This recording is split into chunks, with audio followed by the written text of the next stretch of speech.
আহ, বৃষ্টি নামার আর সময় পেল না। ভিজিস না দিদি ভাই, ভিজিস না, ভেতরে এসে দাঁড়া। দাদু, সল্টলেকে লাবণীর ঠাকুরটা দেখলে? কেমন ভয়ানক না? মেয়েটা ওষুধের ঘ্যাঁচ করে কাটছে আর রক্ত খাচ্ছে। ওটা রক্তবীজ। হ্যাঁ, গত বছর দেখে এলাম তো মায়ের সাথে। কাকে? রক্তবীজ। রক্তবীজ কোথায়? ওই তো পুরবী সিনেমা হলে। দোষ, পাগলি কোথাকার। এই রক্তবীজ সেই রক্তবীজ নয় রে। এ হলো পৌরাণিক অসুর, যে কিনা শিবের থেকে বর পেয়েছিল। তার এক ফোঁটা রক্ত মাটিতে পড়লে নতুন করে আবার অসুর জন্ম নেবে। দেবী দুর্গা যখন এই অসুরদের বধ করছিলেন, তখন দেবী দুর্গারই আর এক রূপ, মা কালী, অসুরদের ছিটকে পড়া রক্ত পান করে রক্তবীজের বৃদ্ধিতে বাধা দিয়েছিলেন।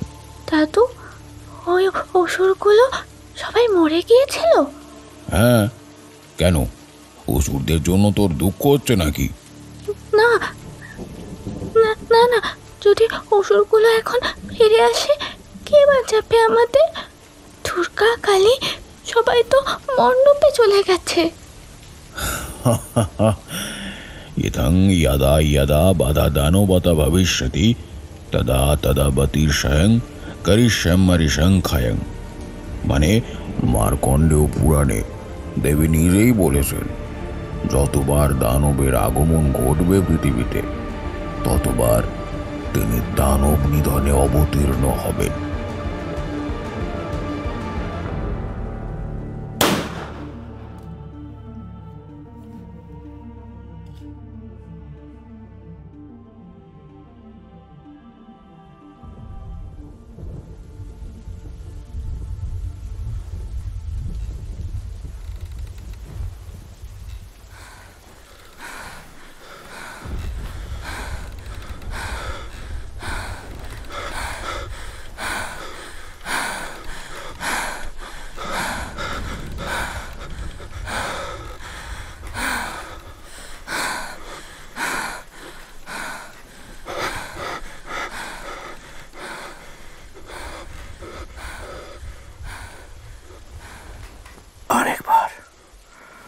আরেকবার। আর না, এই শেষ। সারা রাত তো পড়লি, এখনো খিদে মেটেনি তোমার? ছাড়তে ইচ্ছে করছে না তোমাকে। বনটিয়াকে পোষ বানাতে পারবে? বাড়ি নিয়ে গেলেও মিসেস দত্ত ক্যাঁক করে কামড়ে দেবে। আর একটিবার কিস করবে প্লিজ? তোমার ঠোঁটের গন্ধ মেখে বাড়ি ফিরবো। প্রচন্ড বৃষ্টি হচ্ছে, সাবধানে গাড়ি চালাও। বৃষ্টি হচ্ছে সব, বাজ পড়ার কি দরকার? এই জিনিসটাকে আমি বড্ড ভয় করি। তবে তুমি আমাকে ডেকে আজকে ঠিকই করেছো বোধ হয়। দিন 2 থেকে নিম্নচাপের বৃষ্টি শুরু হয়েছে, আরও নাকি চলবে। বৃষ্টিতেই প্রেম জমে ভালো। হ্যাঁ, কি বলো?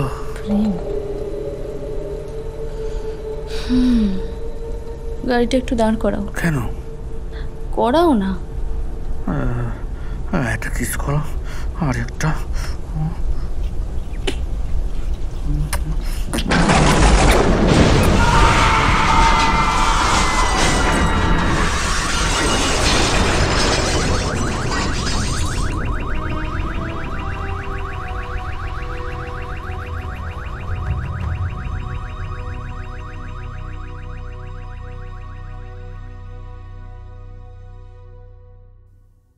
কখনো বাবা, কখনো স্বামী, কখনো সন্তান, আবার কখনো বয়ফ্রেন্ড। এখানেই শেষ নয়। বাপের বাড়ি, শ্বশুর বাড়ি সবার মন রাখতে গিয়ে অনেক মহিলাই ভুলে যান তার নিজেরও এক কিংবা একাধিক নাম বা পরিচয় আছে। আমাদের আজকের গল্প সকল মহিলাদের জন্য, যারা ট্রামে, বাসে, ট্রেনে যাতায়াত করার সময় কিংবা ঘরের মানুষের থেকেও প্রতিনিয়ত সাক্ষী হন হাজারো কটু বাক্যের কিংবা কটু স্পর্শের।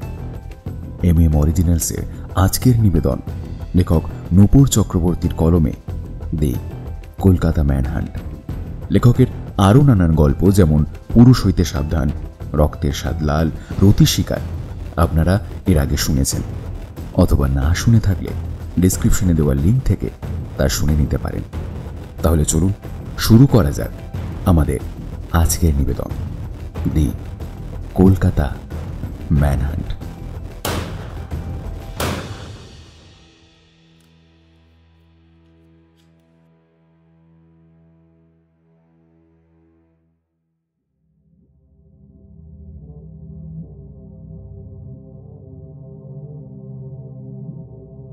ব্লু হেভেন কলকাতার অভিজাত পাড়ায় অবস্থিত এক বিলাসবহুল হোটেল। সমস্ত মানুষ যখন গভীর নিদ্রায় মগ্ন, তখন এখানকার সুরক্ষিত ঘরগুলোতে কামনমত্ত পুরুষের দল মেতে ওঠে একটি বিচিত্র খাবারের স্বাদ সমস্ত অঙ্গ প্রত্যঙ্গ দিয়ে চেটে নেওয়ার খেলায়। সেই বিচিত্র খাবারটি হল নারী মাংস। মৃত নয়, জীবিত। কেউ কেউ আবার জীবনের সব হতাশা ক্ষণিকের জন্য ইরানি আর ফরাসি মদিরার পাত্রে ডুবিয়ে রেখে টাকার বিনিময়ে কিনে নেওয়া অচেনা কোনো এক নারী শরীরকে জড়িয়ে ধরে তালে তালে পা মেলায় ডিজের চটুল মিউজিকের সাথে। ঊর্ণনাভ অবশ্য এসবের মধ্যে নেই। ঊর্ণনাভ সিনহা কলকাতার বিখ্যাত প্রমোটার এবং মুখ্যমন্ত্রী দেবিকা সিনহার একমাত্র ছেলে। রোজ রাতে হোটেলের বেসমেন্টের এই বারে বসে সে হায়নার মতো তাকিয়ে থাকে তার পছন্দসই নারী মাংসের দিকে। তারপর সুযোগ বুঝেই ঝাঁপিয়ে পড়া। তবে সে অন্যান্যদের মতো শিকার ধরে হোটেলের ঘরে নিয়ে যায় না। রাতের আঁধারে তার কালো BMW নিঃশব্দে রওনা হয়ে যায় নিউ টাউনের বাংলো বাড়িতে। সেখানেই দিনভর চলে নানা রকম ভঙ্গিতে উত্তপ্ত শরীরকে শান্ত করার খেলা। আজকেও ঠিক সেই রকম একটা রাত। কাউন্টারের সামনে সোফায় বসে মাথাটা পেছনে হেলিয়ে সে লক্ষ্য করছিল একটু দূরে মদের গ্লাস হাতে জড়সড় হয়ে দাঁড়িয়ে থাকা মেয়েটিকে। অবশ্য আজকে নয়, গত 10 দিন ধরেই মেয়েটাকে দেখছে সে। মাথার চুল কাঁধ ছাপিয়ে নেমে এসেছে, চোখগুলো এখনো সরল। অর্থের লোভ তাতে ঘা বসাতে পারেনি। আর সব থেকে আশ্চর্যের বিষয়, হাতে মদের গ্লাস থাকলেও মেয়েটা একটি বারের জন্য চোখ দেয় না তাতে। অরুণাভর বুঝে নিতে অসুবিধা হয় না, বেচারি একদম নতুন এই লাইনে। প্রায় সাথে সাথেই তলপেট থেকে এক প্রবল উত্তেজনা উঠে এসে ছড়িয়ে পড়ে তার সারা দেহতে। ঠিক এই রকম আনকোরা মেয়েকে অনেকদিন ধরেই এক রাত্রির জন্য নিজের শয্যা সঙ্গিনী করার স্বপ্ন দেখছিল সে। চোখের ইশারায় মেয়েটাকে কাছে আসার ইঙ্গিত করে সে। মেয়েটা একটু ইতস্তত করে সোফার সামনে আসতেই অরুণাভ একটা চিক নিয়ে মেয়েটার দিকে বাড়িয়ে দিয়ে বলে, মনের মতো সংখ্যা বসিয়ে নিও। মেয়েটা কাঁপা কাঁপা গলায় জিজ্ঞেস করে, বিনিময়ে কতক্ষণ করতে হবে? আহা, জানি না যেন চকিত কিত চোর পুলিশ ছোঁয়াছুঁই খেলতে হবে সারাদিন আমার সাথে। রাত 2:45। এক এক করে ফাঁকা হতে শুরু করেছে হোটেলের সমস্ত ঘর। পার্কিং লট থেকে দামি দামি দেশি বিদেশি গাড়ি আলোর ঝলকানি তুলে নিয়ে দ্রুত মিলিয়ে যাচ্ছে তিলোত্তমার রাজপথে। হোটেলের আলোগুলো কেমন যেন ঘোলাটে হয়ে গেছে। বোধহয় তারাও দীর্ঘ শ্রমে ক্লান্ত হয়ে এখন একটু বিশ্রাম চায়। কাল ষষ্ঠী, মা দুর্গার বোধন। যদিও পুজো আছে মন নেই অরুণাভর। বাকি 361 দিনের মতন ওই 4 দিনও তার কাছে সমান। ফাঁকা রাস্তায় BMW স্পিডোমিটারের কাঁটা ততক্ষণে 100 ঘর ছাড়িয়ে গেছে। মাখনের মধ্যে ছুরি চালানোর মতন চলছে গাড়িটা। এসির মৃদু আওয়াজ ছাড়া আর কোনো আওয়াজ নেই। সত্যি সাহেবদের হাতের গুণ আছে বটে। বাইরে ঝিরিঝিরি বৃষ্টি পড়ছে। ওয়াইপারগুলো নিঃশব্দে কাঁচের গা থেকে সেই বৃষ্টির দাগগুলো পরম মমতায় মুছিয়ে দিচ্ছে। পূর্ণনাভও কাঁচটা নামিয়ে দিল। এক ঝলক ঠান্ডা বাতাস নাম না জানা কোনো ফুলের গন্ধকে সাথে নিয়ে মহা উল্লাসে প্রবেশ করলো তার গাড়ির ভেতরে। মেয়েটা বোধহয় এত আরামে ঘুমিয়েই পড়েছে। একবার মনে হলো সুগন্ধটা কোনো ফুল থেকে নয়, বোধহয় মেয়েটার এই চুল থেকেই আসছে। নিজের নাকটাকে সেই কালো চুলের ঢেউয়ে ডুবিয়ে দিয়ে পূর্ণনাভ মৃদু হেসে বলল,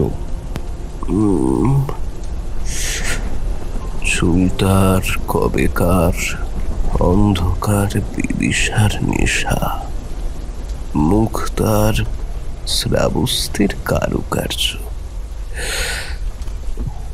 ওহে, তোমার নামটা তো জানা হলো না।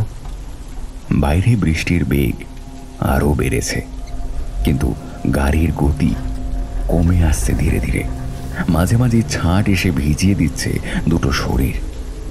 পাশ দিয়ে একটা ম্যাটাডোর ত্রিপল ঢাকা দুর্গা ঠাকুরের মূর্তি নিয়ে হুশ করে তাদের ওভারটেক করে বেরিয়ে গেল। ভিজে রাস্তায় চাকার শনশন আওয়াজের সাথে ঢাকের উদ্যম আওয়াজ ক্ষীণ হয়ে মিলিয়ে যেতেই মেয়েটা উদাস কণ্ঠে জবাব দিল, সব পাখি ঘরে আসে, সব নদী ফুরায় এ জীবনের সব লেনদেন, থাকে শুধু অন্ধকার, মুখোমুখি বসিবার বনলতা সেন।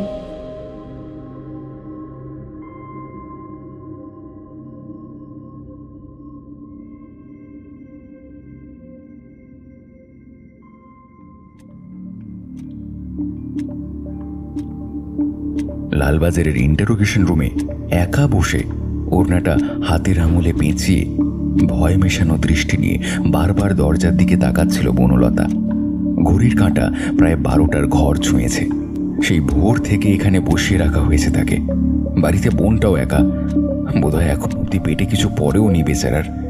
এদিকে ফোনটাও নিয়ে নেওয়া হয়েছে, একটা যে খবর নেবে সে উপায়ও নেই। অথচ তার যে কি অপরাধ সেটাই তাকে কেউ বলছে না। বিশ্বনাথ দত্তের ব্যাপারেও তাকে ডেকে পাঠানো হয়েছিল 2 সপ্তাহ আগে। ঘন্টার পর ঘন্টা বসিয়ে রাখা হয়েছিল। তফাৎ শুধু এটুকুই, তখন জেরাটা হয়েছিল থানার প্রায় অন্ধকার একটা ঘরে বসে। দেওয়ালের এপারে মনিটরের সামনে দাঁড়িয়ে বনলতার হাবভাব লক্ষ্য করছিল ডিটেকটিভ ডিপার্টমেন্টে এই মুহূর্তে সব থেকে আলোচিত অফিসার রাজীব নিয়োগী এবং কলকাতা পুলিশের কমিশনার সপ্তদীপা বিশ্বাস।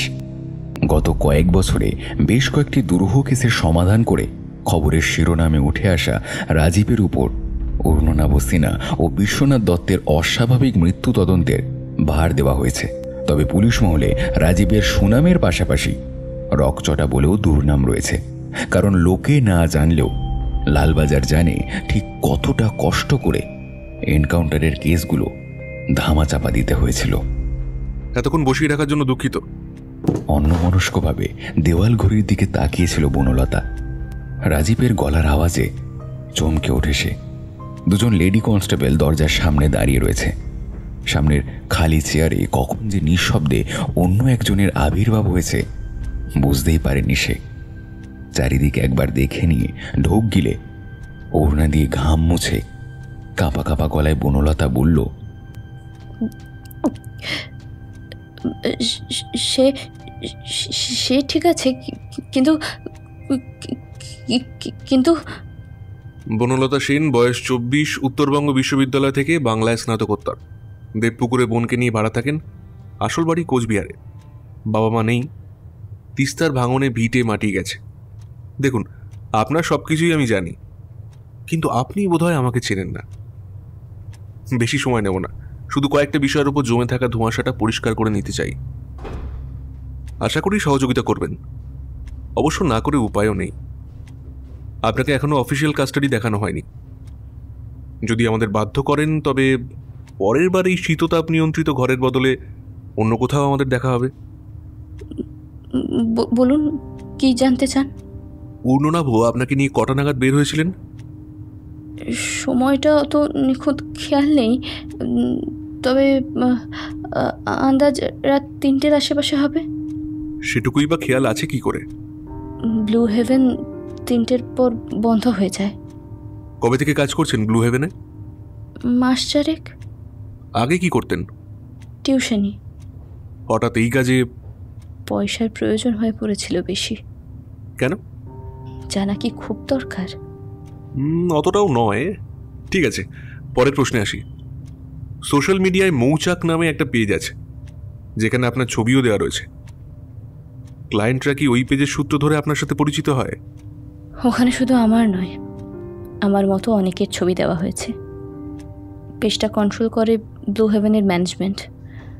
বড় কোনো ক্লায়েন্ট হোটেলে উঠলে প্রথমেই তাকে ওই পেজের লিঙ্ক পাঠিয়ে দেওয়া হয়। তারপর সেখান থেকেই চলে বেছে নেওয়ার কাজ। আপনার বোনের বয়স কত? আমরা যমজ। আর স্নেহলতা মানে আমার বোন জন্ম থেকেই বোবা এবং কালা। কোচবিহার থেকে কলকাতা শহরে চলে এলেন কেন? কাজের সুযোগ বেশি, জানাজানির ভয় নেই। ব্লু হেভেন থেকে বের হওয়ার পরে আর কোথাও দাঁড়িয়েছিলেন? হ্যাঁ, 3:40 নাগাদ চিনার পার্কে একটা চাইনিজ রেস্টুরেন্টের সামনে। Dinner break? যদিও অত রাতে ওটাকে আর ডিনার বলা চলে না। না, ফ্রুট জুস কিনতে ঢুকেছিল।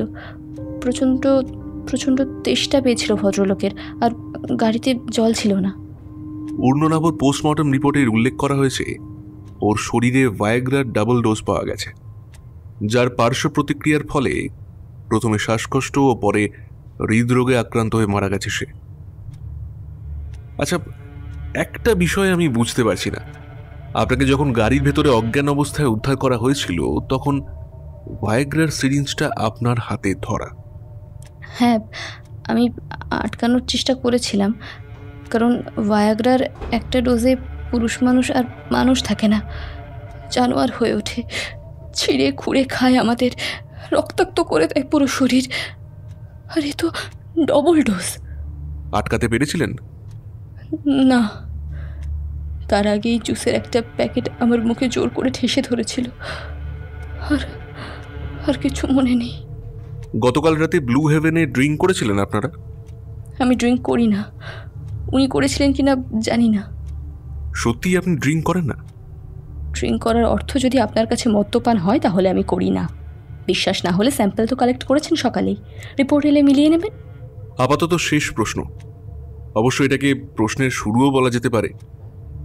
1 মাসের ভেতরে আপনার দুটো ক্লায়েন্টের মৃত্যু হলো। কি মনে হয়, এই মৃত্যুগুলো কাকতালীয়ভাবে স্বাভাবিক, নাকি কোনো রহস্যের জাল জড়িয়ে আছে?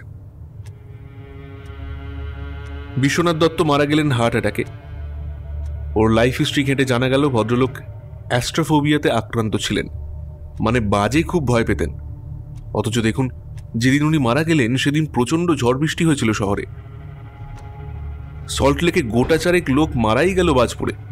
ভায়াগ্রার সাথে ফ্রুট জুসের কম্বিনেশন অত্যন্ত মারাত্মক, সায়েন্স তাই বলছে। সব জেনে শুনেও তিনি ফ্রুট জুস কিনতে গিয়েছিলেন। আশ্চর্য। আপনারা পুলিশ, এসব রহস্যের সমাধান তো আপনারাই করতে পারবেন। আমার কাছে এই সবকটা মৃত্যুই কাকতালীয়। হয়তো দৈবাৎ আমি কিছু না জেনে এসব ফালতু ঝামেলায় জড়িয়ে পড়েছি। কেন যে গাড়িতে ড্রপটা নিতে গেলাম? মৃত্যুগুলো কি সত্যি কাকতালীয়? ধরুন, আপনি আপনার স্ত্রীর সাথে রাস্তা দিয়ে হাঁটছেন, হঠাৎ ঝড় উঠল, দমকা হাওয়ায় রাস্তার ধারে দোতলা বাড়ির ছাদ থেকে একটা ভারী টব মাথায় পড়ে আপনাকে ভালো রকম জখম করলো। এখন আপনি কাকে দোষ দেবেন? নিজেকে, ঝড়কে, স্ত্রীকে, নাকি ওই টবকে? আপনি আমার সামনে বসে আমার মাথায় টব উড়ে আসার কথা ভাবছেন? সত্যি পারেন বটে, আপনারাই পারেন। নরকের আগুনের মধ্যে বসে শিশুর মতো হাসতে ও হাসাতে আপনারাই পারেন। হাসার কথা তো বলিনি, সম্ভাবনার কথা বলেছি। ঠিক আছে, আপাতত আপনি যান। তবে হ্যাঁ, ফুরুত হয়ে যাবেন না। ডাকা মাত্রই যেন নাগালে পাই, মনে থাকবে। বনলতা ঘাড় নেড়ে বেরিয়ে যেতেই সপ্তদীপা বিশ্বাস ছোটখাটো একটা ঝড়ের মতো ঘরে ঢুকে জিজ্ঞেস করলেন, কিছু বললো? কিছু জানতে পারলে? রাজীব মৃদু হেসে বলল, ওপর থেকে দেখলে সবকিছুই কাকতালীয়, একটু ঘাঁটাতে হবে। দেখছি কি করা যায়। আপাতত এই মেয়েটাকে একটু ওয়াচে রাখুন, কোথায় যায়, কার সাথে কথা বলে, ইত্যাদি ইত্যাদি। সন্দেহ হচ্ছে কি? ঠিক পুরোপুরি নয়, তবে ওয়াচে রাখার দরকার আছে।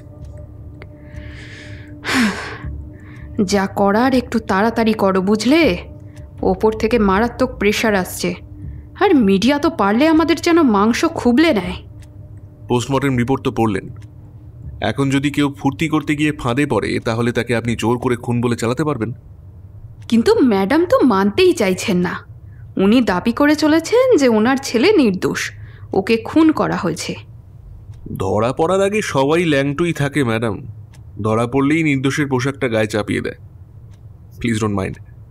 আচ্ছা, এই মেয়েটাকে যদি কোনোভাবে মানে এখন তো নাইট কারফিউ চলছে, মেয়েদের বাইরে বের হওয়া নিয়ে ও এত রাতে হোটেলে কি করছিল? কারফিউ ভাঙার অপরাধে যদি, মানে আমি একটা ইস্যু চাইছি যেটা ম্যাডামকে বোঝানো যায়। পেট যে কোনো নিয়ম মানে না, মান সম্মান চেনে না, এই সত্যিটুকু যদি আমরা বুঝতে পারতাম। রাজীব একটা দীর্ঘশ্বাস ফেলে চেয়ার ঠেলে উঠে দাঁড়ালো। তার ঠোঁটের কোণে ঝুলছে একটা বিদ্রূপের হাসি। এই হাসিকে বিলক্ষণ চেনেন সপ্তদীপা বিশ্বাস, তাই কিছু বলতে গিয়েও থমকে যান তিনি। চুপচাপ তাকিয়ে থাকেন দরজা ঠেলে বেরিয়ে যাওয়া রাজীবের দিকে।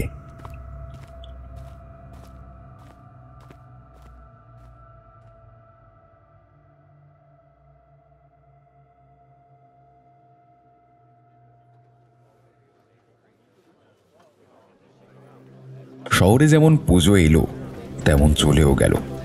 রাস্তায় রাস্তায় লোকের ভিড় উপচে পড়ল কয়েকদিনের জন্য, কিন্তু সেই ভিড়ে চেনা আনন্দ নেই, উন্মাদনা নেই।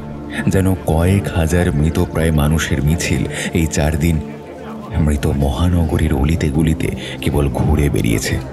কারণ সন্ধ্যাবেলায় দুর্গাকে দেখতে ভিড় জমাতে পারেনি মেয়েদের দল, শাঁখ বাজিয়ে উলু দিয়ে বরণ করতে পারেনি তাদের আদরের উমাকে। বনলতার পুজোও কেটেছে যেমন তেমন করে। অষ্টমীর দিন বাড়ির পাশের অ্যাপার্টমেন্টে অঞ্জলি দিতে গিয়েছিল বোনকে নিয়ে। সেখানকার বাসিন্দারা শুধু মারতে বাকি রেখেছিল দুজনকে, আর যাচ্ছে তাই সব গালিগালাজ। তারা ঢুকলে নাকি মণ্ডপ অপবিত্র হয়ে যাবে, ইত্যাদি ইত্যাদি আরো কত কি। শেষ বিকেলের আলোটুকুনি যখন বিদায় নেওয়ার আগে পশ্চিমের আকাশে লাল রেখা এঁকে দিয়ে যায়, গঙ্গাপাড়ের কলকারখানাগুলো যখন বিন্দু বিন্দু আলোর মালা ঝুলিয়ে দেয় জলের ওপর, তখনই শোভাবাজারের ঘাটে এসে উপস্থিত হয় বনলতা। এটা তার প্রতিদিনের অভ্যাস। দিন আর রাতের সন্ধিক্ষণটা তার কাছে বড় পবিত্র মনে হয়। সারা রাত জুড়ে অতৃপ্ত মানুষের যে কামনা বাসনা শরীরে জড়িয়ে থাকে কাদার মতো, সেগুলোকে এই পবিত্র মুহূর্তে ধুয়ে নিতে চায় সে। এখন অবশ্য 1.5 মাস ধরে একটি নতুন মানুষের আগমন ঘটেছে তার জীবনে। তার জীবনে শব্দটা নিজের মনেই বার কয়েক হাওড়ে মুচকি হাসে বনলতা। মানুষটার নাম পরিচয় সে কিছুই জানে না, কখনো জিজ্ঞেস করাও হয়ে ওঠেনি। বয়স খুব বেশি হলে 24 কি 26 হবে। চোখে চশমা, অত্যন্ত বলিষ্ঠ চেহারা। মাথার অবাধ্য চুলগুলোকে বশ করতে না পেরে ঝুঁটি বেঁধে রাখা হয়েছে, কিন্তু ক্ষণিকের পরিচয় তার পাশে বসলে বেশ ভালো লাগে বনলতার। মনের সব গোপন দরজা অন্তত এই একটি লোককে খুলে দেওয়া যায়।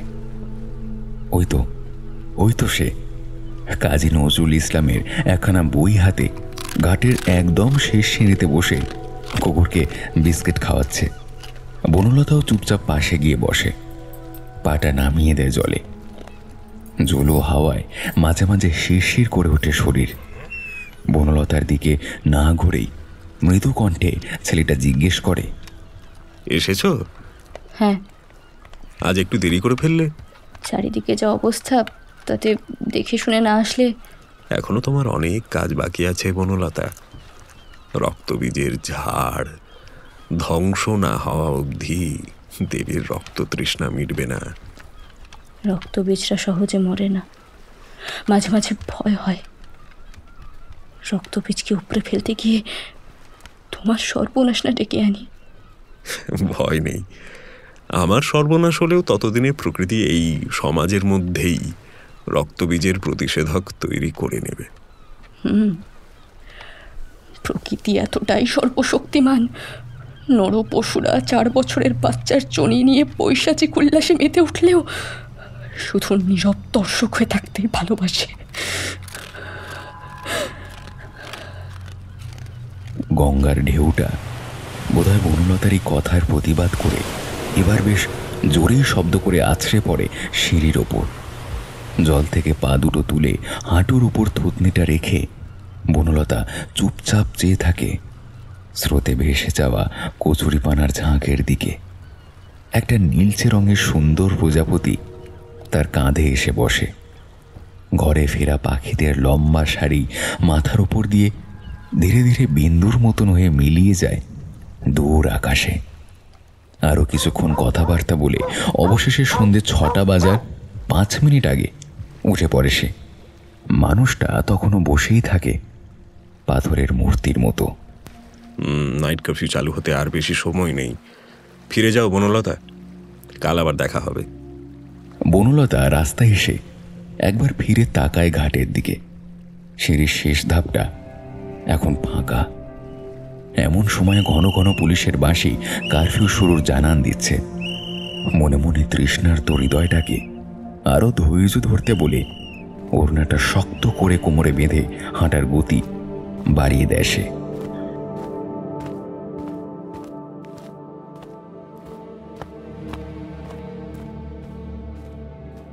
বিকেল থেকেই বনলতার উপর নজর রেখেছিল চিকনা গোবর।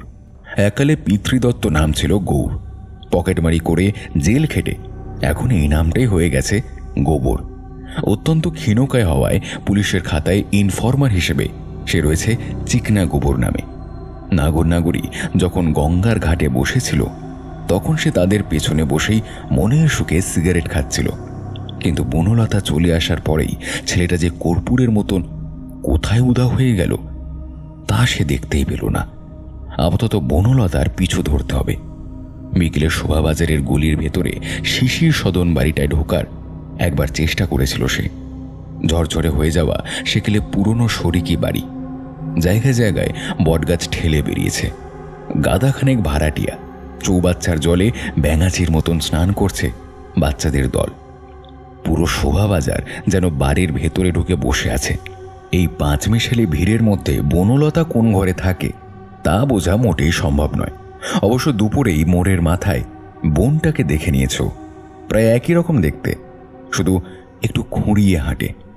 মাথার চুলগুলো উস্কো খুস্কো, চোখগুলো কেমন যেন ঘোলাটে, আর ঠোঁটের ওপর একটা কালো পোড়া দাগ রয়েছে।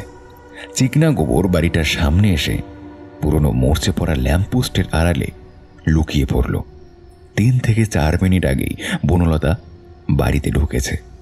প্রায় আধ ঘন্টা দাঁড়িয়ে মশার কামড় খেয়ে গোটা 10 বিড়ি পুড়িয়েও কি করে ওই বাড়িতে ঢোকা যাবে তা মাথা থেকে বের হলো না গোবরের।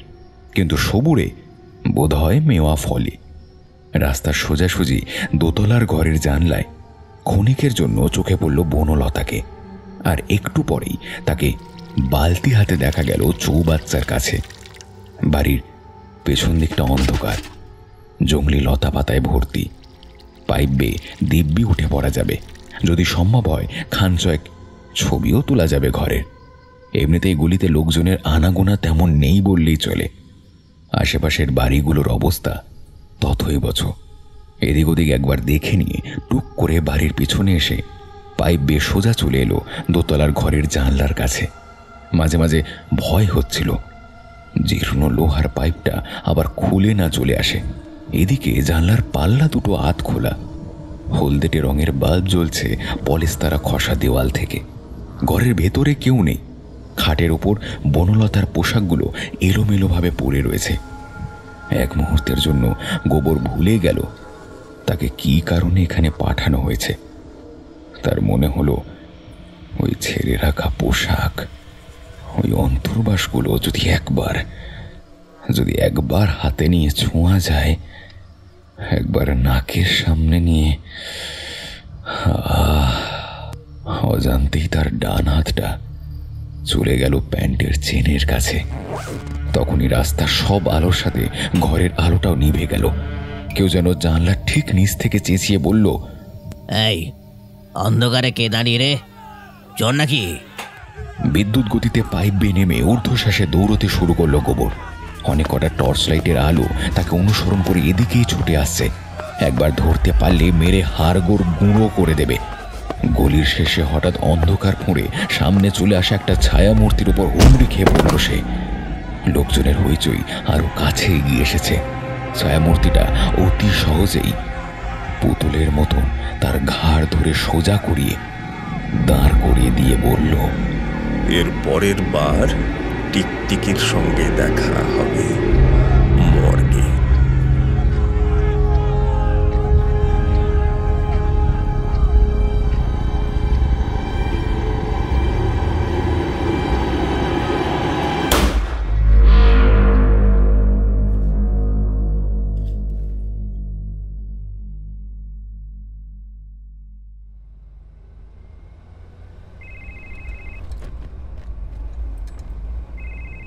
রাত 1:30।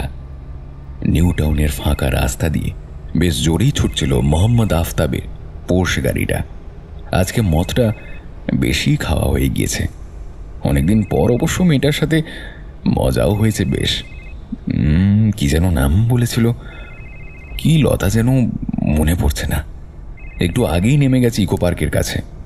চোখটা বারবার বুজে আসছিল তার, কিন্তু 100-র কাছাকাছি গতিতে চোখ বোঝা মানেই স্বয়ং মৃত্যুকে নিমন্ত্রণ করা। ড্রাইভারকে না নিয়ে এসে কি যে ভুল করেছেন তিনি এখন হাড়ে হাড়ে টের পাচ্ছেন। ড্যাশবোর্ডের উপর রাখা মোবাইলটা এক টানা বেজে চলেছে। 69টা মিসড কল রুবিনা করেছে। এখন ফোন ধরলেই 1000টা কৈফিয়ত দিতে দিতে মাথা খারাপ হয়ে যাবে। তার পরিবর্তে একেবারে সোহেলের কাছে ডিকির ভেতরে রাখা মালটা ডেলিভারি দিয়ে বাড়ি ফিরে কথা বলাটাই বেশি ভালো। অ্যাক্সিলেটারের ওপর পায়ের চাপ আরও বাড়ল। ফাঁকা রাস্তায় পক্ষীরাজ ঘোড়ার মতো প্রায় উড়ে চলেছে গাড়িটা। কিন্তু নিউ টাউনের শেষ প্রান্তে বড় ময়লা ফেলার ভ্যানটার কাছাকাছি আসতেই গাড়ির গা ঘেঁষে একটা বাইক তীব্র গতিতে ওভারটেক করে বেরিয়ে গেল। আর তারপরেই দুম করে একটা আওয়াজ হলো। পেছনের চাকাটা গেছে। আর সময় পেল না এটা হওয়ার। গাড়ি থেকে মুখ্যমন্ত্রীর ছেলের বডি উদ্ধারের পরে বেশ কয়েকদিন এখানে পুলিশ পোস্টিং ছিল। চিরাচরিত রীতি মেনেই এখন উধাও।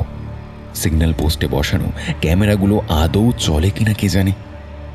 এত রাতে ফাঁকা রাস্তায় টায়ারটা পাল্টাতে হবে এটা না ভেবেই এসি চললেও কপালে বিন্দু বিন্দু ঘাম ফুটে উঠতে শুরু করেছে তার। এসিটা বাড়িয়ে দিয়ে কিছুক্ষণ চুপচাপ বসে রইলেন তিনি।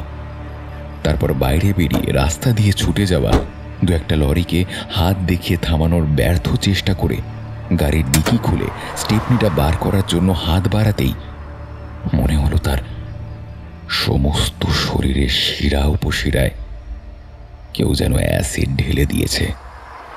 যন্ত্রণা সহ্য করতে না পেরে মাটিতে শুয়ে পড়লেন তিনি।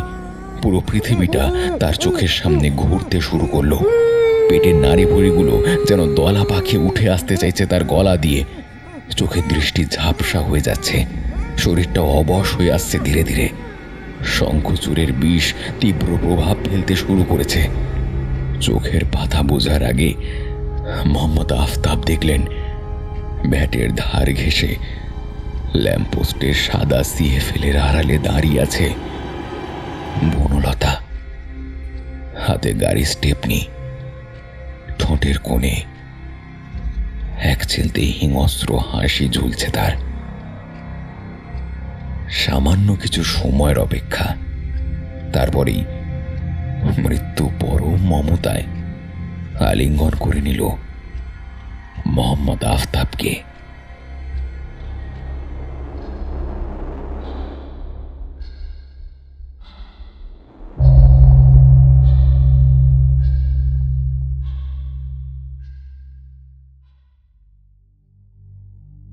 দুর্গাপুজো শেষ, কালী পুজো আসন্ন। কিন্তু এই দুই উৎসবের মাঝখানে সমস্ত শহর জুড়ে শুরু হয়েছে অন্য এক নির্মম উৎসব, হত্যার উৎসব। বিশ্বনাথ দত্তকে দিয়ে যা শুরু, আর এই উৎসবের সরব দর্শক মিডিয়া। তারা প্রায় হামলে পড়েছে পুলিশের ওপর। চলছে কে কত আগে খবর দিতে পারবে তাই নিয়ে টিআরপি বাড়ানোর খেলা। চারিদিকে বিক্ষোভ শুরু হয়ে গেছে পুলিশের বিরুদ্ধে। গতকাল তো রীতিমতো ধুন্ধুমার বেঁধে গিয়েছিল যাদবপুরে। জনতার ক্ষোভ সামাল দিতে বেশ কয়েকজন উচ্চপদস্থ কর্মচারীকে বদলিও করা হয়েছে। আজ সন্ধ্যায় মুখ্যমন্ত্রী ডেকে পাঠিয়েছেন পুলিশ কমিশনার সপ্তদীপা বিশ্বাসকে। তার আগে কিছু একটা করতেই হবে। ভবানী ভবনের 3 তলার কনফারেন্স রুমে অস্থিরভাবে পায়চারি করছিলেন তিনি। রাজীব এবং তার আরও 2 জন সহকারী ইনভেস্টিগেশন অফিসার অপেক্ষা করে রয়েছে ম্যাডাম কখন তার পায়চারি থামাবেন তার জন্য। বেশ কিছুক্ষণ অপেক্ষা করেও থামার কোনো লক্ষণ না দেখে অবশেষে মুখ খুলল রাজীব। হারকিউলিস।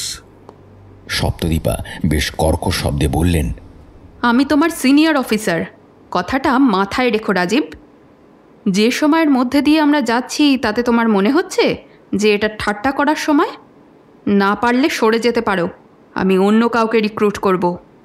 রাজীব তার ল্যাপটপটা সপ্তদীপার দিকে ঘুরিয়ে দিয়ে বলল, 17 জানুয়ারি 2019 ঢাকার সাভারের আশুলিয়ায় ভোরবেলা একটি গুলিবিদ্ধ লাশ খুঁজে পাওয়া যায়। লাশের পাশেই রাখা চিরকুটে লেখা ছিল, আমি রিপন গত 5ই জানুয়ারি আশুলিয়ার নামে একটি মেয়েকে ধর্ষণ করেছি। সত্যি সত্যিই লাশটি ছিল কিশোরী ধর্ষণ মামলায় অভিযুক্ত রিপন আহমেদের। 26 জানুয়ারি 2019 ঝালকাঠি জেলার কাঠলিয়া উপজেলায় আবারও উদ্ধার হলো একটি গুলিবিদ্ধ লাশ, পাশে সেই পরিচিত চিরকুট। এবারেও মৃত ব্যক্তি এক মাদ্রাসা ছাত্রী ধর্ষণের মামলার আসামি। 1 ফেব্রুয়ারি 2019 ঝালকাঠির রাজাপুর উপজেলায় পরিত্যক্ত ইটভাটার পাশে পাওয়া গেল আবার একটি গুলিবিদ্ধ লাশ। মৃতদেহের গলায় ঝোলানো চিরকুটে একই কায়দায় লেখা ছিল লাশের পরিচয়। আগের দুটো হত্যাকাণ্ডে কোনো পরিচয় না থাকলেও তৃতীয় হত্যাকাণ্ডে কিন্তু হত্যাকারী নিজেকে হারকিউলিস নামে পরিচয় দিয়েছে। রাজীব আরও কিছু বলতে যাচ্ছিল, কিন্তু সপ্তদীপা বিশ্বাস চেঁচিয়ে উঠলেন, এনাফ ইজ এনাফ রাজীব, এখানে কোনো ক্রাইম ফিকশনের প্লট নিয়ে আলোচনা হচ্ছে না। রাজীব বিন্দুমাত্র বিচলিত না হয়ে জবাব দিল, আমি খেতে ভালোবাসি বটে, তবে তাই বলে অনলাইনে শুধু ওই দিদির লাল লাল ঝাল ঝাল চিকেন, এই দাদার বেগুন সুন্দরী, অমুক দোকানের স্পেশাল আলু চোখা, তমুক দোকানের পেটাই পরোটা দেখে দিন কাটাই না ম্যাডাম। আমাদের এই কেসের সাথে সত্যিই বাংলাদেশের ঘটনার কিছুটা সম্পর্ক আছে। সপ্তদীপা বিশ্বাস স্থান কাল ভুলে প্রায় ভেঙচিয়ে বললেন, তা কি সম্পর্ক আছে মিস্টার হোমস? বিশ্বনাথ দত্ত আন্তর্জাতিক শিল্পপতি সমরেশ দত্তের ছেলে। ব্যাকগ্রাউন্ড রিপোর্ট বলছে 2021 সালে স্কুল ছাত্রী ধর্ষণের প্রত্যক্ষভাবে জড়িত ছিল। গ্রেপ্তার করা হয়েছিল, কিন্তু বাবার প্রভাব খাটিয়ে ঠিক বেরিয়ে যায়। লাশ পাওয়া গিয়েছিল হন্ডা সিটি গাড়িতে। মৃত্যুর কারণ হার্ট অ্যাটাক। উর্ণনাভ সিনহা প্রমোটার এবং মুখ্যমন্ত্রীর ছেলে। 2023 সালে দিনাজপুরে নিজের গার্লফ্রেন্ডকে 2 বন্ধু মিলে ধর্ষণ করে পুড়িয়ে খুন। দিন কয়েক হইচই হয়েছিল, পরে সব ঠান্ডা হয়ে যায়। লাশ পাওয়া গিয়েছিল BMW গাড়িতে। মৃত্যুর কারণ অতিরিক্ত ভায়াগ্রার পার্শ্ব প্রতিক্রিয়া। নবতম সংযোজন মোহাম্মদ আফতাব কলকাতার বুকে দুটো 5 তারা হোটেলের মালিক এবং বেআইনিভাবে সাপের বিষ চামড়া পাচারকারী। 2022 সালের সেপ্টেম্বর মাসে পার্ক সার্কাসের বাড়ির সেপটিক ট্যাঙ্ক থেকে পাওয়া গিয়েছিল 2 পচা গলা কিশোরীর লাশ। অনুমান ওই দুজনকে ধর্ষণ করে ফেলে দেওয়া হয়েছিল সেপটিক ট্যাঙ্কে। আফতাবের লাশ পাওয়া গেছে আজ ভোরেই। নিজের গাড়ির পাশে উল্টে পড়েছিল সে। মৃত্যুর কারণ সাপের কামড়। প্রত্যেকবার ঘটনাস্থল একই, আর প্রত্যেকবার সেই নির্দিষ্ট দিনটিকে বেছে নেওয়া হয়েছে যেদিনে পৌরসভার কর্মীরা সকালে ভ্যাটটা জল দিয়ে পরিষ্কার করেন। ফলে আমরা যতক্ষণে পৌঁছাই ততক্ষণে সব শেষ। কিন্তু এটা একদম পাক্কা যে প্রত্যেক ভিকটিমের শারীরিক দুর্বলতা সম্পর্কে যথেষ্ট ওয়াকিবহাল আমাদের এই খুনি। তাই তাকে কোনো রকম রক্তপাত করাতে হয়নি। শুধু সময় আর সুযোগের উপযুক্ত ব্যবহার করে নিজে আড়ালে থেকে কার্যসিদ্ধি করে যাচ্ছে, ঠিক যেমন কথিত সেই হারকিউলিস করেছিল। ফলে প্রত্যেকটা খুন হয়ে উঠছে কাকতালীয়। আমরা কিছু করতে পেরেছি নাকি শুধু হাত গুটিয়ে বসে থেকেছি? এভাবে কেউ আইন নিজের হাতে তুলে নিয়ে হিরো সেজে যাবে তা তো আর মানা যায় না। তাহলে তো নিজেদের মধ্যেই মার দাঙ্গা লেগে যাবে। এরা নিজেদের প্রভাব খাটিয়ে আইন ভাঙতে পারে, আর কেউ সেটা হাতে তুলে নিলেই দোষ। তুমি কি খুনিকে সাপোর্ট করছো নাকি? আইনিভাবে না করলেও মন থেকে তো করছি। কেউ একজন তো অচলায়তনে ধাক্কা মারার সাহস দেখিয়েছে।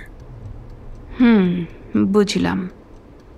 তুমি তার মানে, যাক, তাহলে আমাদের উপায় এখন?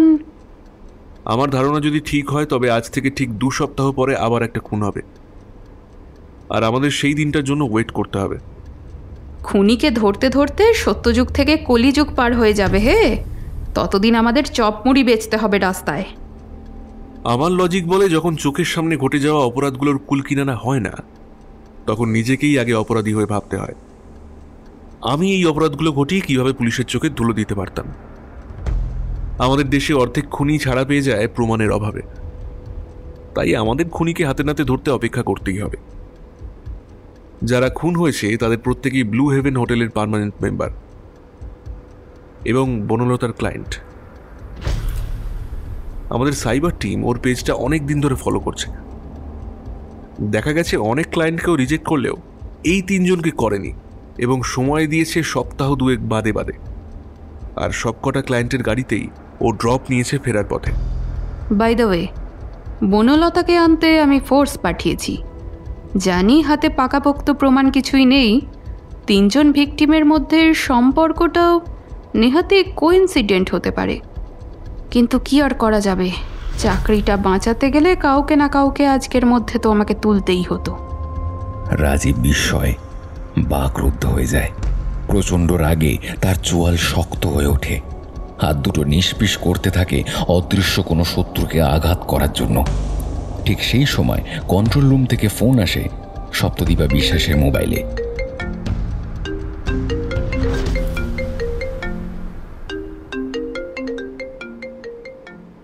সরি ম্যাডাম, বনলতাকে পাওয়া যায়নি, কিন্তু ওর বোবা বোনটা ভয় পেয়ে এমন শোরগোল পাকিয়ে ফেলেছিল যে নতুন করে ওখানে সমস্যা শুরু হয়ে গিয়েছে। পাড়ার লোকেরা আমাদের টিমকে ঘিরে রেখেছে ম্যাম। ও তার উপরে ওই মিডিয়াও হাজির হয়ে মিথ্যে অপবাদ দিয়ে মেয়েদের হয়রানি করছি বলে প্রচার শুরু করে দিয়েছে। ম্যাম ম্যাম এক্সট্রা ফোর্স লাগবে ma'am, please ma'am. Get lost, rubbish. Saptadipa বাকি কথা না শুনেই ফোনটা কেটে দিয়ে কোনো দিকে না তাকিয়ে গটগট করে বেরিয়ে গেলেন ঘর থেকে।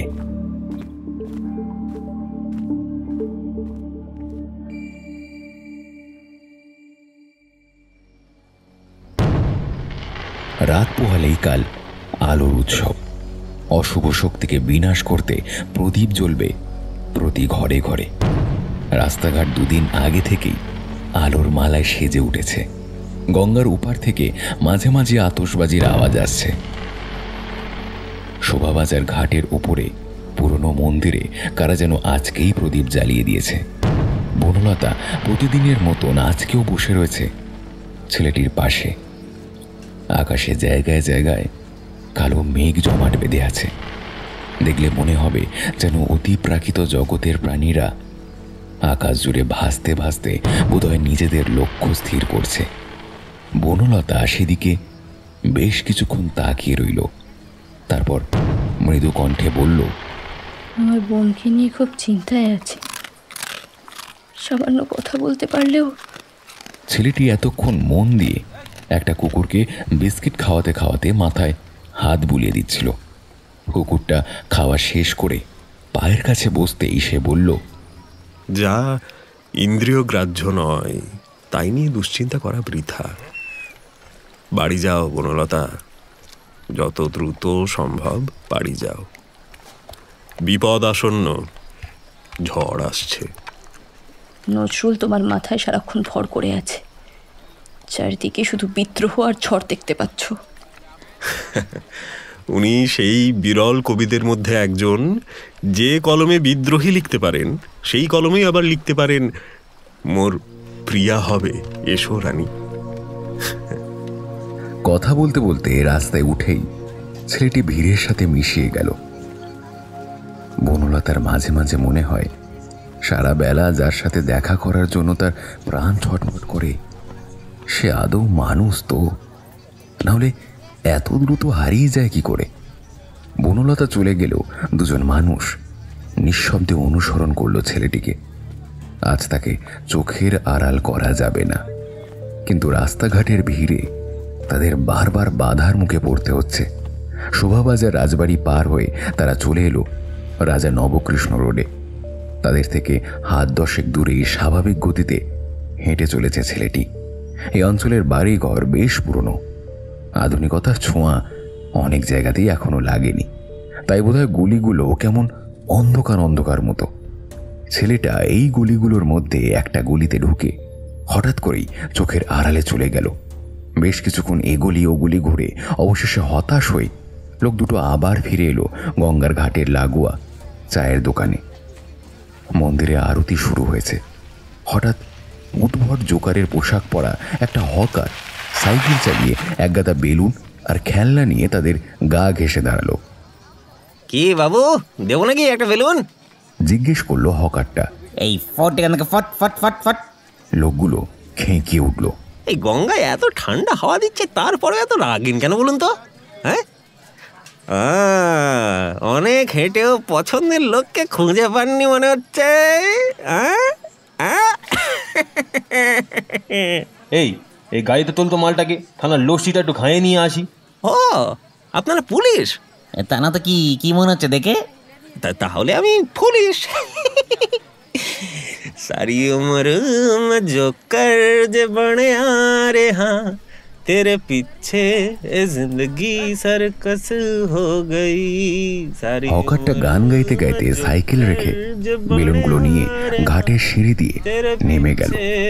লোক দুটোর মনে হলো হকারের হাঁটাটা বেশ পরিচিত। একজন ডাকতে চাইল হকারটাকে, কিন্তু অন্যজন বাধা দিয়ে বলল, কি হবে রেগে? ওসব চোখের ভুল। মালটার হাঁটা মতো ওই বনলতার ভাঁতারের মতো নয়। তার থেকে চ একটু চা খেয়ে থানায় ফিরে যায়।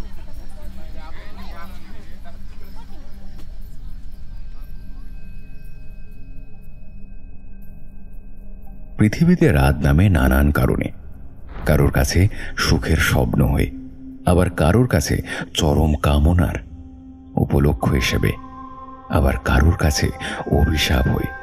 কলকাতার গুটি কয়েক মানুষের কাছে আজকের রাতটা অভিশাপের থেকেও ভয়ঙ্কর। তারা জানেই না কার পেছনে তারা করছে, যাকে ধরার জন্য এসেছে তাতে আদৌ সফল হবে কিনা। রাজীবের অনুমান অভ্রান্ত। ঠিক 2 সপ্তাহের মাথায় খুনি আবার তার শিকার খুঁজে পেয়েছে। রাত 11:30 নাগাদ হায়াবুসা বাইকে ব্লু হেভেনের নিউ টাউনের ব্রাঞ্চে হাজির হয়ে গেছে ডক্টর বিষ্ণু দাশগুপ্ত। 2018 সালে হওয়া লেডি ডক্টরের শ্লীলতাহানিতে প্রধান অভিযুক্ত ছিল। তার পরের বছরেই এক রোগিণীর নগ্ন ছবি ছড়িয়ে দিয়েছিল সামাজিক যোগাযোগ মাধ্যমে। গায়ে আগুন দিয়ে আত্মহত্যা করেছিলেন সেই মহিলা, কিন্তু কোনো এক অজ্ঞাত কারণে পুলিশ ব্যবস্থাই নেয়নি। আজ সেই বিষ্ণু গোপনে সুখ খুঁজে নিতে এসেছে বনলতার কাছে। ও কি আদৌ সুখ খুঁজে পাবে নাকি মৃত্যু গহ্বরে ঝাঁপ দেবে, সেটা অবশ্য সময়ই বলবে। রাজীবের কথা মতো নিউ টাউনের রোডের আলোগুলো আজ অনেক আগেই নিভিয়ে দেওয়া হয়েছে। রাস্তা একদম শান্ত। অনতি দূরে হোটেলের নিয়ন আলোর বোর্ডটাও নিভে গেছে একটু আগে। ফাঁকা রাস্তায় একটা টিনের কৌটো নিয়ে কাড়াকাড়ি করছে 2 কুকুর। দূরে চুপচাপ দাঁড়িয়ে রয়েছে 2 পুলিশের গাড়ি। প্রত্যেক গলিতে গলিতে সাদা পোশাকের পুলিশ অপেক্ষা করে আছে কোনো মহাজাগতিক কিছু ঘটবার আশায়। দাঁড়িয়ে দাঁড়িয়ে সিগারেট খাচ্ছিল রাজীব, আর একটু তফাতে দাঁড়িয়ে সপ্তদীপা বিশ্বাস সিগারেট খাচ্ছিলেন, তবে তার হাত দুটো অল্প অল্প কাঁপছিল। বোধহয় উত্তেজনায় নাকি টেনশনে। তাই ধূমপান করার থেকে ধূম নষ্টই হচ্ছিল বেশি। রাজীবের রেডিয়াম লাগানো হাতঘড়ি বলছে সময় এখন রাত 11:35। সপ্তদীপা বিশ্বাস সিগারেটের টুকরোটা ছুঁড়ে ফেলে মৃদু কণ্ঠে বলল, চলে এসো রাজীব, যে কোনো কিছু ঘটার জন্য মানসিকভাবে প্রস্তুতি নিতে শুরু করো। এক একটা মিনিট যেন এক একটা যুগের মতো কাটছে, আবার হাত ঘড়ির দিকে তাকালো রাজীব। কাঁটা 12:30টার ঘর ছুঁই ছুঁই। সহকর্মী পলাশ একটা বড় সড়ো হাই তুলে রাজীবের কাছে এসে বলল, নিয়োগিতা, মৌমাছির মনে হয় আজ HMB হয়ে গেছে, একেবারে মায়ের ভোগে, ওই জন্যই মধুটা আর বেরোচ্ছে না। ঠিক তখনই রাতের নীরবতা ভঙ্গ করে বাইকের আওয়াজ পাওয়া গেল। রাজীব উত্তেজিতভাবে ওয়াকি টকিতে বলল, all post, be alert, be alert. ডাক্তারের বাইক বের হচ্ছে, চোখের আড়াল যেন না হয়। বাইকটা নিউ টাউনের রাস্তায় উঠেই ছুটতে শুরু করলো চিনার পার্কের দিকে। তবে বাইকে হেলমেট পরা ডাক্তারবাবুর পিছনে বসা মহিলাটি যে বনলতা, আগের অভিজ্ঞতা থেকে তা এক প্রকার নিশ্চিত রাজীব। পুলিশের দুটো গাড়ি কালো পিচ রাস্তার বুক চিরে হো হো করে ছুটছে। গাড়ির সাইরেনের আওয়াজটা যেন কেঁদে কেঁদে অন্ধকারের বুকে ধাক্কা খেয়ে বারবার ফিরে আসছে। স্পিডোমিটারের কাঁটা ক্রমশ উঠছে 70, 80, 100, 120। উল্টো দিক থেকে আসা গাড়িগুলো সোডা ওয়াটারের বোতল খোলার মতন আওয়াজ করে অদৃশ্য হয়ে যাচ্ছে। নিউ টাউনের ক্রসিংয়ে সেই অভিশপ্ত ভ্যাটটা এগিয়ে আসছে দ্রুত।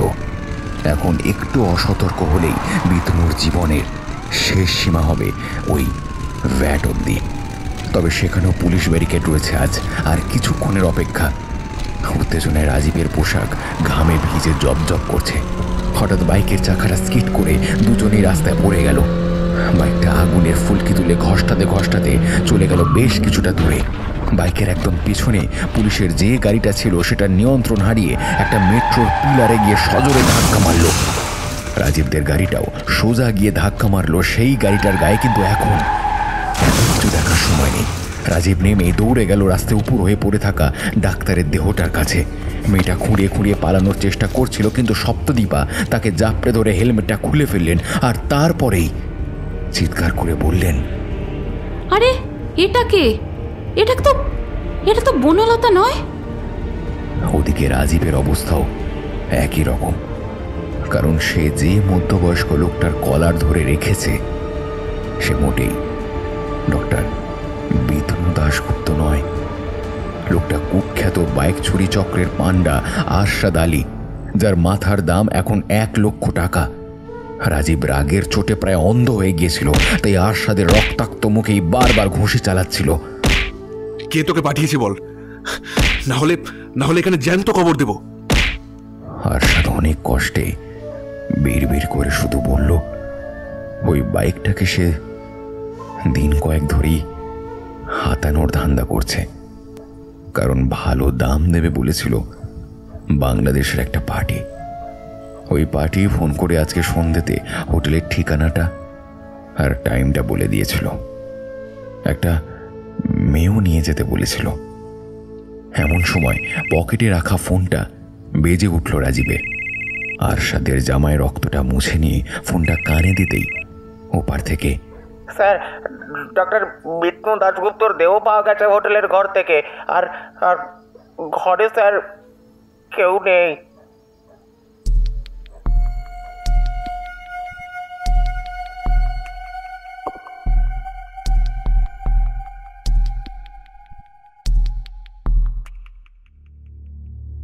অনেক কষ্টে পুলিশের চোখ এড়িয়ে হাটকো পৌঁছানো মাত্রই নাইট সার্ভিসের সরকারি বাসটা হুশ করে বেরিয়ে গেল। বনলতা হাত দেখিয়েছিল, তাও থামেনি। ইস, আর একটু আগে যদি বেরোনো যেত। হতাশায় হাত কামড়াতে ইচ্ছে করে তার। গাদা খানেক মশার কয়েল আর ধূপকাঠি জ্বালাতে গিয়ে অনেকটাই সময় নষ্ট হয়েছে, কারণ ডাক্তারের নামে কলঙ্কই বিতনু দাশগুপ্তর ধোঁয়াতে মারাত্মক অ্যালার্জি। তার উপরে হাঁপানিও আছে।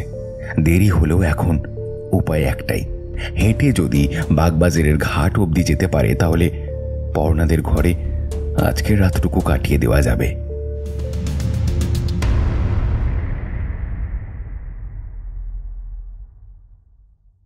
ঘরে বসে সরাসরি মেয়েদের কালী পুজো দেখানোর জন্য মুখ্যমন্ত্রীর সাধের প্রজেক্ট ঘরের ভেতর থাকবো সুখে ঠাকুর দেখব খাটে বসে, এর অধীনে জায়গায় জায়গায় এলইডি টিভি বসানোর কাজ প্রায় শেষ। এমন সময় ঝমঝম করে চারিদিক ঝাপসা হয়ে বৃষ্টি নামল, কিন্তু দাঁড়ানোর একদম সময় নেই। প্রবল বৃষ্টির মধ্যেই সে একা একা হাঁটতে লাগলো বাগবাজারের দিকে। বেশি দূর এগোতে হলো না অবশ্য। তার আগেই শুনতে পেল পুলিশের মাইকিং চলছে। মহামান্য আদালতের নির্দেশ অনুযায়ী সন্ধে 6টা থেকে সকাল 6টা অবধি মহিলাদের গতিবিধির ওপর নিষেধাজ্ঞা জারি আছে। তাই সবাইকে অনুরোধ, এই সময়সীমার মধ্যে মহিলারা কেউ ঘর থেকে বের হবেন না। শুনতে পেয়েছেন? কেউ ঘর থেকে বের হবেন না। আইন মানুন, ঘরে থাকুন, সুরক্ষিত থাকুন আর আমাদের সাথে সহযোগিতা করুন। মহামান্য আদালতের নির্দেশ অনুযায়ী সন্ধে 6টা থেকে বুকের ভেতরটা ধক করে উঠল বনলতা। পুলিশ যদি কোনো রকমে তাকে দেখতে পায়, তুলে নিয়ে সোজা কোর্টে চালান করে দেবে। তারপর 3 মাসের জেল। অদূরে ট্রাফিক পোস্ট, 4 জন পুলিশ কিয়স্কে বসে নিজেদের মধ্যে গল্পে মত্ত। বৃষ্টি হচ্ছে বলে তাদের নজরটা এদিকে নেই। বনলতা দ্রুত নিজেকে গাছের পিছনে পরিত্যক্ত টিনের চালা ঘরটার আড়ালে নিয়ে গেল। চৌমাথার সিগন্যালটা এখন লাল। সর্বনাশ, 4 জন পুলিশের মধ্যে একজন তো এই দিকে এগিয়ে আসছে মনে হয়। গাছের আড়ালে বসে থাকা বনলতাকে অবশ্য অন্ধকারে খেয়াল করার কথা নয়, কিন্তু পুলিশটা টিনের ঘরের সামনে এসে দাঁড়িয়ে পড়ল। বুকের ধপ্পকনিটা আচমকায় বেড়ে গেল বনলতার। শিরায় শিরায় যেন রক্তের বদলে তীব্র ঠান্ডা জলের স্রোত বয়ে যাচ্ছে। পা দুটো অস্বাভাবিকভাবে কাঁপছে। মুখ ফুটে আর্তনাদটা বেরিয়ে এসেছিল প্রায়। বনলতা প্রাণপণে নিজের গলাটা চেপে ধরল, আর ঠিক তখনই অনুভব করল একটা গরম তরল তার মাথা বেয়ে নেমে আসছে নিচের দিকে। পুলিশটা তার কাজ ছেড়ে ফিরে গেল নিজের জায়গায়। ওদিকে সিগন্যালের রক্তচক্ষু ততক্ষণে সবুজ হয়ে গেছে। এই সুযোগ বুক ভরে নিঃশ্বাস নিয়ে দ্রুত রাস্তা পার হয়ে গলির মধ্যে ঢুকে পড়ে বনলতা। গলিটা পুরো অন্ধকার। নর্দমা থেকে তুলে রাখা ময়লাগুলো এখন বৃষ্টির জলের সাথে মিশে একাকার হয়ে গেছে। একটা আশ্রয়, একটা নিরাপদ আশ্রয় খুঁজে বের করতেই হবে তাকে। কেউ আছেন? শুনছেন? বড় বিপদে পড়েছি। সকাল অবধি একটু থাকতে দেবেন? শুনুন না, জানলাটা বন্ধ করবেন না প্লিজ। এই শুনুন না, এই যে কাকু কাকু কাকু, দরজাটা বন্ধ করবেন না, একটু শুনুন না। ও কাকু। বনলতার কাতর অনুরোধ গলির দুপাশের বাড়িগুলোর দরজা জানলার গায়ে ধাক্কা খেয়ে ব্যর্থ হয়ে ফিরে আসতে লাগলো তার কাছে। ভোরবেলার বিশুদ্ধ বায়ু সেবনের জন্য যাদের দরজা জানলা খোলা ছিল তারাও বন্ধ করে দিল। কোনো কোনো বাড়িতে দরজার উপার থেকে গৃহকর্ত্রীর কণ্ঠে যদিও শোনা গেল, আরে মেয়েটা মনে হয় বিপদে পড়েছে গো, দরজাটা খুলে দাও না। গলাটা শুনে মনে হচ্ছে আমাদের স্নেহারই বয়সী। আরে খেপেছো নাকি? আরে হাত গলা বলার ইচ্ছে হয়েছে? বনলতা হাল ছেড়ে দিয়ে হাঁটতে শুরু করলো। কপালে আর যা থাকে তাই সই। জল ক্রমশ গোড়ালি ছাপিয়ে উপরে উঠে আসছে। এমন সময় কোনো একটা বাড়ির দোতলার খোলা জানলা দিয়ে ময়লা ভর্তি পলিথিন তার গায়ে এসে পড়ল। প্রচণ্ড দুর্গন্ধে গা গুলে উঠল তার। মনে হলো পেটের সব নাড়িভুঁড়ি এখনই বেরিয়ে আসবে। গলির দুপাশে বাড়িগুলোর চিত্র যে কখন পাল্টে গেছে তা খেয়ালই করেনি বনলতা। হাড় পাঁচরা বেরিয়ে আসা পলেস্তারা খসা জীর্ণ বাড়িগুলোর ঝুলে পড়া বারান্দা, আর অদূরে ঝোপঝাড়ের ভেতর থেকে উঁকি মারতে থাকা প্রাচীন রক্ষাকালী মন্দির। পরিত্যক্ত লঞ্চ ঘাটটা তার পুরনো স্মৃতিকে উস্কে দিল ক্ষণিকের জন্য। বাগবাজারের পরিত্যক্ত ঘাট। 2 বছর আগেও এই জায়গাটা জমজমাট ছিল। বিকেল হলেই লোকজনের মেলা বসে যেত। কত খাবার, ফুচকা, আইসক্রিম, ঘুগনি, বুড়ির চুল। টিউশন শেষে স্কুল বাসে ড্রাইভারের কাজ করা সোহমের সাথে সাইকেল নিয়ে চলে আসতো এখানে। এক সন্ধ্যায় ওই মন্দিরকে সাক্ষী রেখে জলের উপর ঝুঁকে পড়া বটগাছের আড়ালেই তার কপালে সিঁদুর পরিয়ে দিয়েছিল সোহম। কিন্তু সোহমকে কুপিয়ে কয়েক টুকরো করে স্কুল বাস ভর্তি ছাত্রীদের তুলে নিয়ে গণধর্ষণের নৃশংস ঘটনার পরেই চোখের সামনে ধীরে ধীরে শহরটা কেমন যেন বদলে গেল। সিটি অফ জয় পরিবর্তন হয়ে গেল সিটি অফ নাইটমেয়ারে। এখন বাংলায় কোনো পরিবারে মেয়ে জন্ম নেওয়া মানে আত্মহত্যার সামিল। অতীত থেকে বাস্তবের মাটিতে সজোরে আছড়ে পড়ল বনলতা। একটু আগের কাঁপুনিটা আবার ফিরে আসছে। লোকটা কাছাকাছি আসার আগেই ঘাটে সিঁড়ি বেয়ে ঊর্ধ্বশ্বাসে নেমে মন্দিরের পেছনে লুকিয়ে পড়ল সে। ঘাটের উপর টর্চ লাইটের আলোটা অস্থিরভাবে কিছুক্ষণ ঘোরাঘুরি করে মিলিয়ে গেল অন্ধকারে। আরো কিছুক্ষণ লুকিয়ে থাকার পরে মন্দিরের পেছন থেকে বেরিয়ে নিজের ক্লান্ত শরীরটাকে কোনো রকমে টেনে হিঁচড়ে জেটির উপর ভাঙা চালাঘরটার কাছে নিয়ে আসতেই ভূত দেখার মতো চমকে উঠল বনলতা। আরে অন্ধকারে ওটা কে বসে রয়েছে? স্নেহলতা না? ও কি করছে এখানে? কিভাবে এসেছে? বেচারি বিকেলে খান্না হাটে এসে ফিরতে পারেনি বোধহয়। বনলতা দৌড়ে গিয়ে জড়িয়ে ধরল বোনটাকে। বেচারি কথা বলতে পারে না, শুধু শুধু চোখের জলে মনের ভাবটা প্রকাশ করতে পারে। বনলতা ঠিক করলো ভোর অবধি বোনের সাথে বক বক করে কাটিয়ে দেবে। হঠাৎ চালা ঘরের পেছনে ডিজেলের যে পুরনো ড্রামগুলো ডাঁই করে রাখা আছে সেখান থেকে কেউ বিকৃত গলায় বলল, अबे कौन है वे? साले सारा रात बक बक करके पूरा नींद का ही गान मार दिया भैंचोद। হৃৎপিণ্ডটা এক পলকের জন্য যেন বন্ধই হয়ে গেছিল বনলতার।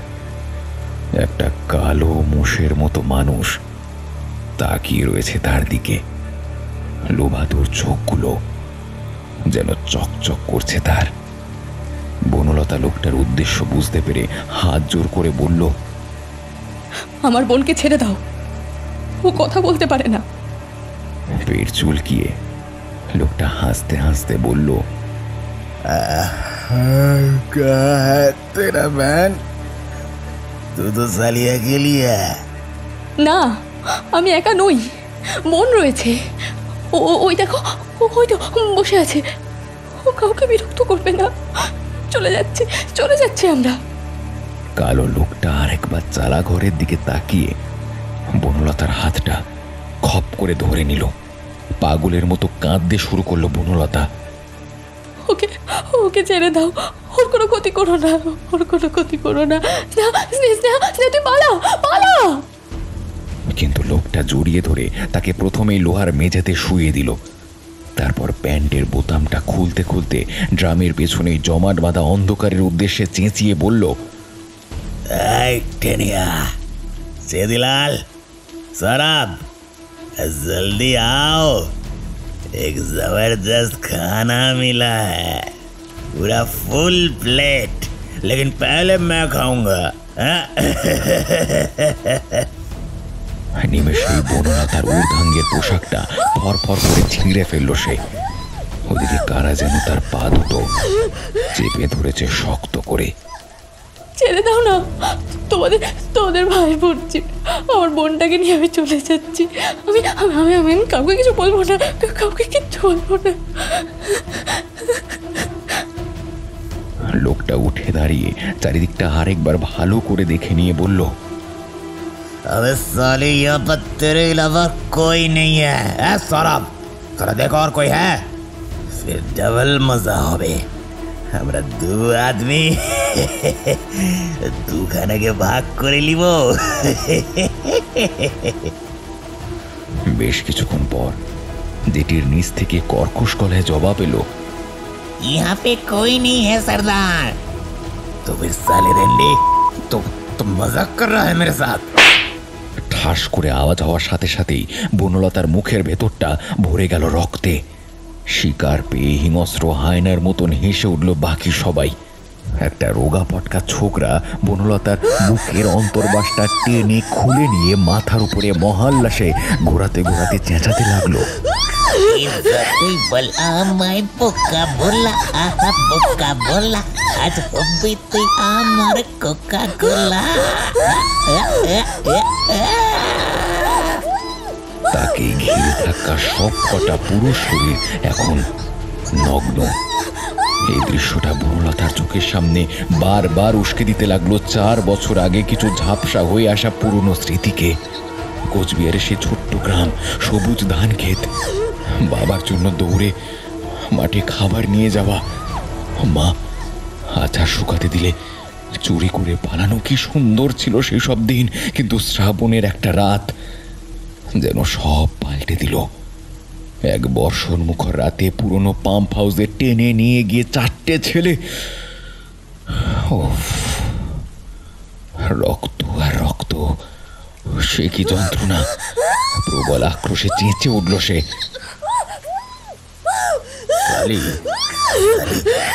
बहुत चिल्लाती है सलिया, ये मुंह में डाल বলে মোটা লোকটা নিজের খোলা জাঙ্গিয়াটা বনলতার মুখে গুঁজে দিয়ে অর্ধনগ্ন দেহটাকে কোলে তুলে লোমশ হাতটা বাড়িয়ে দিল তার তলপেটের দিকে, যেটির অদূরে সেই মন্দিরের ভেতর থেকে রক্ষাকালীর মূর্তিটা যেন এদিকেই তাকিয়ে রয়েছে।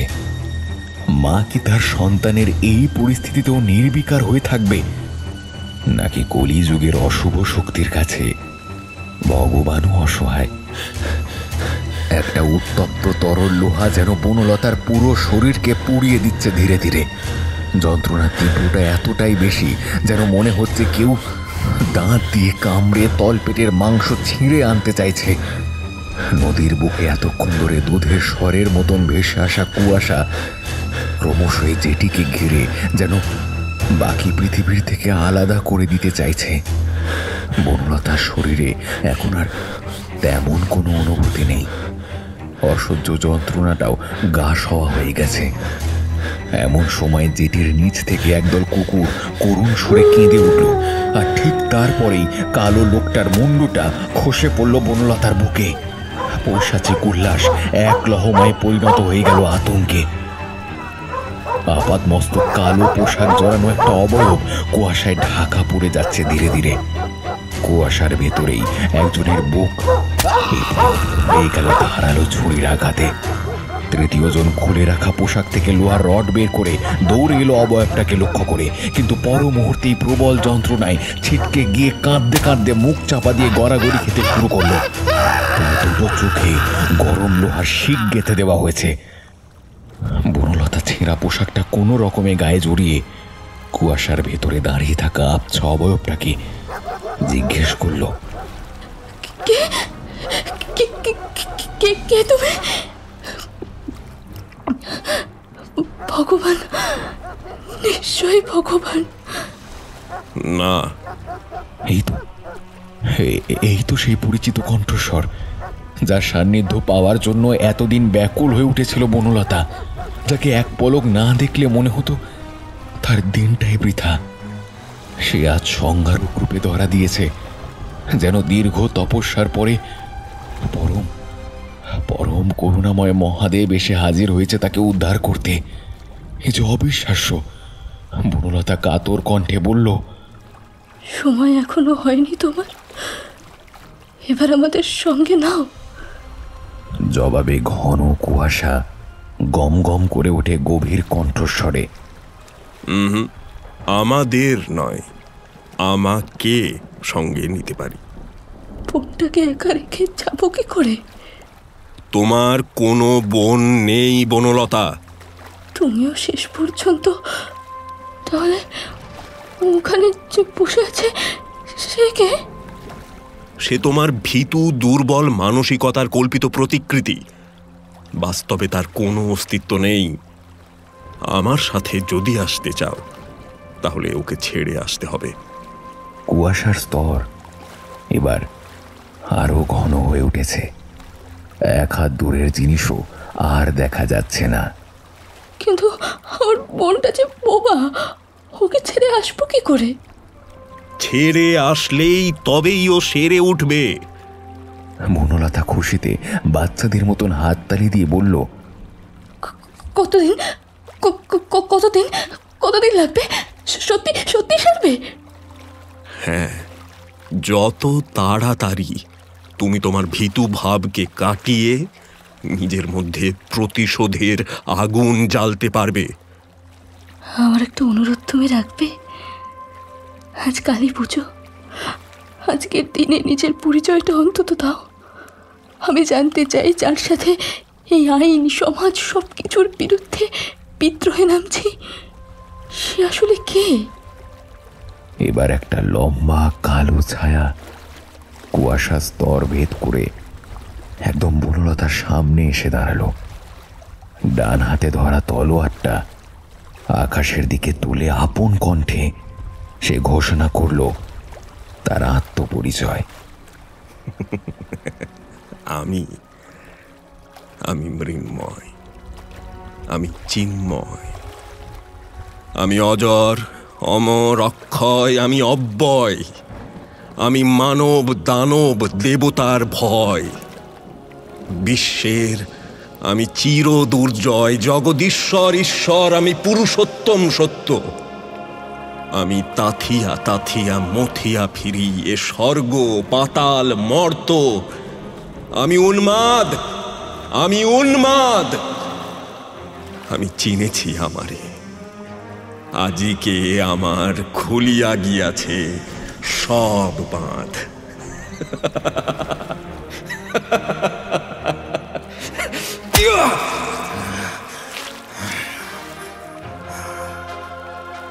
অট্টহাসিতে দিক বিদিক কাঁপিয়ে তলোয়ারটা বিদ্যুৎ গতিতে নিচে নেমে এলো। সাদা কুয়াশার গায়ে গাঢ় লালের ছিটে একটা ঝুপ করে আওয়াজ। চতুর্থ ছেলেটির কাটা ধরটা তখনও ছটফট করছে জেটির ওপরে।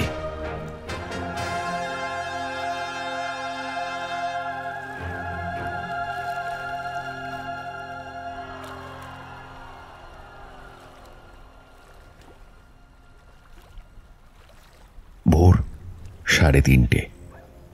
শুনশান বাগবাজারের ঘাটের সিঁড়িতে একা একা বসে রয়েছে বনলতা, সাথে একটা কাপড়ের ব্যাগ। একটু আগেই স্নান সেরে নতুন পোশাক পরে নিয়েছে। এই ঘাটে আজ তার শেষ বসা। আর কোনোদিন হয়তো এখানে ফেরা হবে না। মানুষের মধ্যে লুকিয়ে থাকা কামোন্মাদ সত্তার সাথে সাথে লড়াইতে অবতীর্ণ হতে হবে তাকে। রক্ত দেবে, কিন্তু দরকার হলে রক্ত নেবেও। কিন্তু নতুন করে অসুরের জন্ম সে আর নিতে দেবে না। গঙ্গার ঘোলা জলে নিজের প্রতিচ্ছবিটার দিকে বেশ কিছুক্ষণ একদৃষ্টে তাকিয়েছিল বনলতা। তারপর বারবার জলটা ঘেঁটে দিয়ে বলল, তোর কাজ শেষ স্নেহলতা, এবার আমার কাজ শুরু। এতদিন তুই সামনে দাঁড়িয়ে আমাকে বিপদ থেকে বাঁচিয়ে এসেছিস, আমাকে এখন দানবী হতে হবে, দানবী। তাই সমস্ত ভয় ভীতি সহ তোকেও সযত্নে গঙ্গার কাছে রেখে গেলাম। বিদায় বোন, ভালো থাকিস। বনলতা সিঁড়ি থেকে উঠে গেলেও মনে হলো কল্পিত স্নেহলতার চেহারাটা যেন জল থেকে তখনও তাকিয়ে রয়েছে তার চলে যাওয়ার দিকে। ছেলেটার সাথে একটু তফাৎ রেখেই হাঁটছিল বনলতা। এখন দেখে বোঝার কোনো উপায় নেই তার সামনে যে ধীর স্থিরভাবে হেঁটে চলেছে সে একটু আগেই ভয়াবহ অভিশাপ হয়ে নেমে এসেছিল ওই 4 জনের ওপর। রাস্তায় একটা দুটো করে লোক বের হতে শুরু করেছে। সারা গায়ে শীতের আলস্য মেখে গুটি কয়েক যাত্রী নিয়ে ঢেকিস ঢেকিস করে তাদের পাশ দিয়ে চলে যাচ্ছে ভোরের প্রথম বাস। শোভাবাজারের মুখে পৌঁছানো মাত্রই হঠাৎ পুলিশ স্টিকার লাগানো একটা কালো স্করপিও গাড়ি ছেলেটার রাস্তা আটকে দাঁড়ালো। আতঙ্কে বনলতার গলা থেকে অস্ফুট আর্তনাদ বেরিয়ে এলো। বুকের ভেতরটা প্রবল উত্তেজনায় ঢিপ ঢিপ করছে অত্যন্ত দ্রুত তালে। এবার কি হবে? 1 সেকেন্ড, 2 সেকেন্ড, 3 সেকেন্ড, কিন্তু আশ্চর্য, কেউ কিছুই বলল না তাদের। শুধু শোনা গেল ছেলেটা সেই স্করপিওর ভেতর মুখ গলিয়ে বলছে, থ্যাংক ইউ ভাই, তোদের মতন লোক পুলিশে আছে বলেই। ঠিক আছে, ঠিক আছে, কি বললি? নেক্সট ডেস্টিনেশন আপাতত কোচবিহার। অপেক্ষায় রইলাম।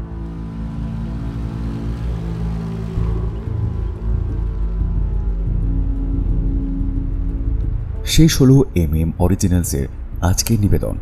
লেখক নূপুর চক্রবর্তীর কলমে দি কলকাতা ম্যানহান্ট। গল্পে বনলতার চরিত্রে বর্ণিশা, হারকিউলিসের চরিত্রে এনামুল, রাজীব দেবাঞ্জন, সপ্তদীপা দেবস্মিতা, বিশ্বনাথ সৌরভ সাহা, পূর্ণনাভ অভিক। এছাড়া অন্যান্য চরিত্রে কৌস্তব, বর্ণালী এবং সৌম্য। গল্পের সমগ্র পরিচালনা এবং গল্প পাঠে আমি দীপম। গল্পের সাউন্ড ডিজাইনিং ও এডিটিংয়ে শুভজিৎ বটব্যাল এবং পোস্টার ডিজাইনে ক্রিয়েটিভিটিক্স। কেমন লাগলো আমাদের আজকের গল্প তা অবশ্যই জানান আমাদের কমেন্ট বক্সে। গল্পটি ভালো লাগলে এটিকে লাইক করুন, শেয়ার করুন, আর হ্যাঁ, চ্যানেলটিকে সাবস্ক্রাইব করতে কিন্তু একদম ভুলবেন না। আপনিও যদি আপনার লেখা গল্প আমাদের পাঠাতে চান তবে অবশ্যই মেল করুন আমাদের ডেসক্রিপশন বক্সে দেওয়া মেল আইডিতে। আমরা আবারও হাজির হব এমন নানান ভিন্ন স্বাদের গল্প নিয়ে। ততদিন stay safe and stay tuned into মৌলিক ই মিডিয়া।